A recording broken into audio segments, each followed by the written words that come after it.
Blood pressure سے بچاؤ کی غذائیں۔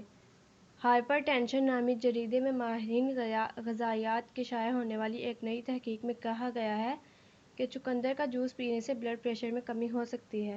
ماہرین صحت کا کہنا ہے کہ اگر ہماری خوراک میں ایسی سبزیاں استعمال کی جائیں جن میں نائٹریٹ شامل ہو تو ہم آسانی سے دل کی صحت کو بہتر کر سکتے ہیں۔ چقندر کا استعمال ہمارے خطے میں بہت عام ہے، مگر کیا آپ کو معلوم ہے کہ اس کا ایک جزبیتھین سے بھرپور ہوتا ہے جو سوجن پر قابو پانے کی صلاحیت رکھتا ہے۔ اس طرح یہ متعدد جسمانی امراض سے تحفظ فراہم کر سکتا ہے۔ جسمانی توانائی بڑھائے۔ نائٹرک آکسائڈ کی بدولت خون کی شرائیں کشادہ ہو جاتی ہیں۔ اس سے مسلز کو زیادہ آکسیجن ملتی ہے جو کہ جسمانی توانائی کو دیر تک برقرار رکھنے میں مفید ہے۔ ایک تحقیق کے مطابق چقندر کا جوس نکال کر پینا جسمانی شفقت کے کاموں کے لیے توانائی بڑھاتا ہے۔ دماغی طاقت کے لیے مفید۔ مسلز کو زیادہ آکسیجن کی فراہمی کے ساتھ ساتھ چقندر دماغ کو بھی زیادہ آکسیجن پہنچاتی ہے اور اس کے لیے چقندر کو سلاد یا جوس کی شکل میں استعمال کرنا فائدہ مند ہے۔ چقندر اوکلاہوما کی تحقیق میں بتایا گیا ہے کہ پرانا قبض یا کم فائبر والی غذا بواسیر کا خطرہ بڑھاتی ہے، جس سے محفوظ رہنے کے لیے زیادہ فائبر والی غذائیں جیسے چقندر فائدہ مند ہے۔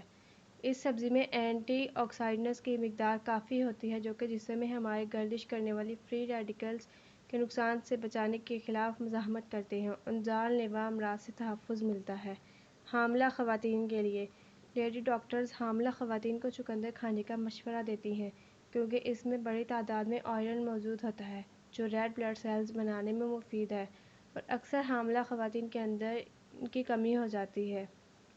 توانائی حاصل کرنے کا بہترین ذریعہ۔ چقندر توانائی کی حاصل کا آسان اور سستا ذریعہ ہے۔ اگر دوپہر کے کھانے میں چقندر کو شامل کر لیا جائے تو یہ دن بھر تر و تازہ اور توانائی مہیا کرتا ہے۔ ذہنی صحت کو فروغ دیتا ہے۔ چقندر میں شامل ٹرائٹوفین اور بیٹائن نامی دو مرکبات ذہنی صحت کے لیے مفید ہیں۔ 100 گرام چقندر میں 43 کیلوریز اور چربی 0% ہوتی ہے۔ اس کا مطلب یہ ہے کہ جو لوگ اپنے وزن کو صحیح رکھنا چاہتے ہوں وہ چقندر کا استعمال کریں اور جو لوگ اپنے وزن کو برقرار رکھنا چاہتے ہوں وہ لوگ بھی چقندر کا استعمال کریں۔